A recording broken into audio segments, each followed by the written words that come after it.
నమస్కారం ఘంటారావానికి స్వాగతం. ముందుగా ప్రధాన అంశాలు. నెల్లూరు అపోలో ఆసుపత్రిలో జీవన్మృతుడి అవయవ దానం. కాలేయం, గుండె హైదరాబాద్ కిమ్స్ కు తరలిస్తున్న వైద్యులు.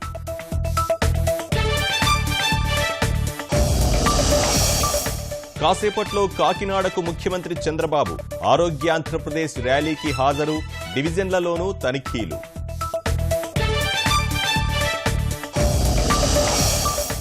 చోడవరంలో ఎరువుల దుకాణంపై విజిలెన్స్ అధికారుల దాడులు. అక్రమంగా నిల్వ ఉంచిన క్రిమిసంహారక మందులు స్వాధీనం.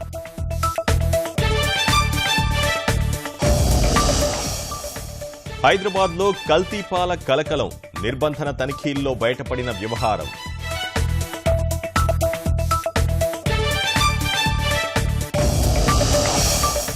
అధికారుల నిర్లక్ష్యం రైతులకు శాపం. కాణిపాకం ఆలయాభివృద్ధి భూ నిర్వాసితులకు అందని పరిహారం.